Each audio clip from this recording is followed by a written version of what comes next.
2022 might go down in history as the year that electric vehicles went mainstream. That's because this year, electric pickups are finally on sale after electric SUVs started grabbing a foothold in the market. Most telling of all is America's best-selling vehicle. The Ford F-150 starts deliveries this year of its F-150 Lightning EV.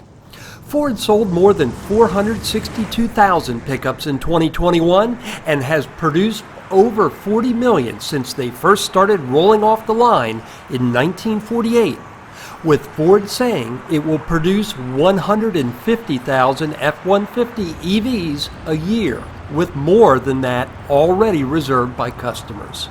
Chevy is also rolling out its electric Silverado as a 2024 model, and a host of electric SUVs that tow, from the Audi e-tron to the Tesla Model X, are already pulling stuff along U.S. highways. And that raises a big question. When it comes to towing, how good are EVs? The short answer is, due to their superior torque, they should do just fine. But tow ratings are just one measure, which we'll get into. But first, let's meet a family of 5, or 6 if you count their lab, who have been towing RVs with their 2020 Tesla Model X across the country from their home in Lincoln, Nebraska. You might recognize Katie and Steve from their all-electric family channel on YouTube.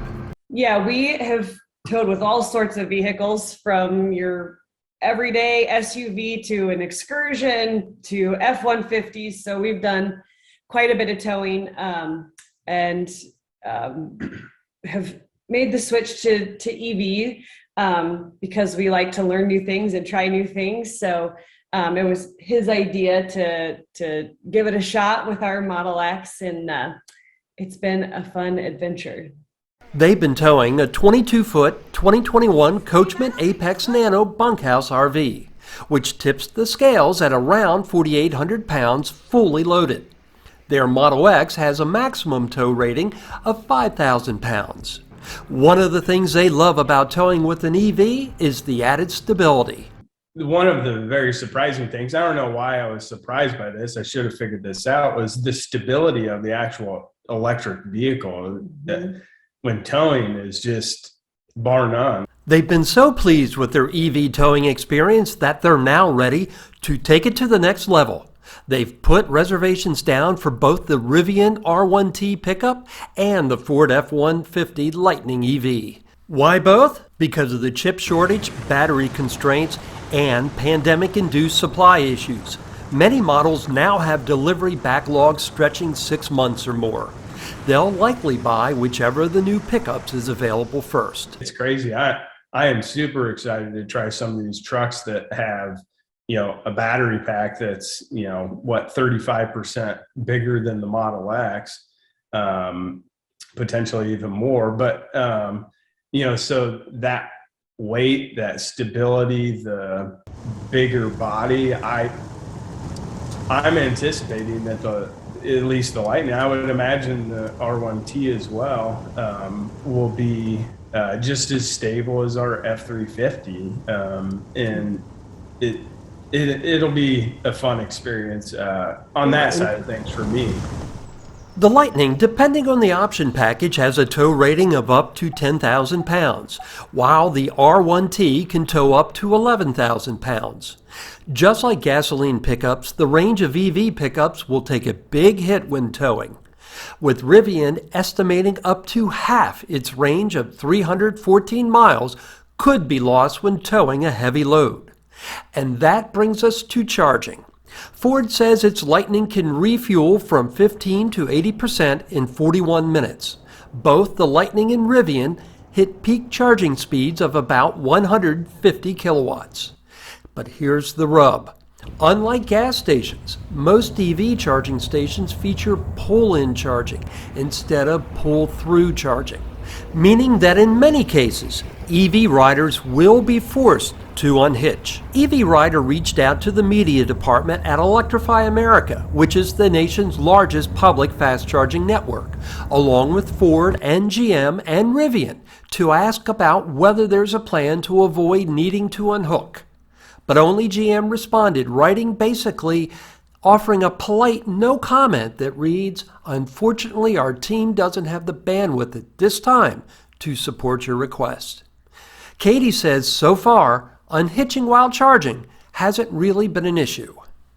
Well, as EVs grow in popularity, which, we're going to see an avalanche coming with all the pickups that are being released, and just in general, if you find yourselves realistically needing to unhitch 90+% of the time, how much of a detriment will that be to you as campers? It wasn't a huge deal to us. I think we timed it once and it was less than 5 minutes for us, both ways. So unhooking and then hooking back up. Katie also points out there have been plenty of occasions, at least for now, when they haven't needed to unhitch. You can get creative in some of the places and not have to unhook, pulling into the last charger, and leaving your trailer out down the side. Like the local charger in town, it's at the back of a grocery store. And so there's a long line of chargers and then parking that continues on down the line. And so we can pull up and use that last charger. Honestly, we live in an area where there's not a ton of EVs. So when we pull into a charging station, there's a lot of times where it's only us or us and one other car. So we feel comfortable blocking off one or two chargers and, obviously keeping an eye on it to make sure that they don't fill up and, we need to clear out a space for someone else to charge. Although Electrify America and the manufacturers didn't comment for this video, it's possible that we'll see future chargers adapt designs similar to gas stations, such as this Electrify America charging station in Baker, California, which can accommodate EV tow vehicles without unhitching. As for the all-electric family, they're already planning even bigger camping adventures. Yeah, so we have a 30-foot Airstream, so the bunkhouse Airstream model. So it's quite a bit bigger than the 22-foot, and it's just over the limit of what we can tow with the Model X. And so we kind of put the horse before the cart because we knew we were loving the experience of towing with the EV, figuring it all out, and seeing what the EV could do while towing. So we decided to upgrade and we wanted to go on some longer trips. So the smaller trailer just wasn't a good fit for our family anymore. So we had a chance to get this 30-foot Airstream. And so we jumped on the opportunity knowing that the trucks were coming down the line. You can follow Katie and Steve's adventures by searching All Electric Family on YouTube or by going to allelectricfamily.com. And if you've enjoyed this episode of EV Rider, please give it a like and subscribe so I can continue to bring you the adventures of electric motorists and motorcyclists. Thanks for watching.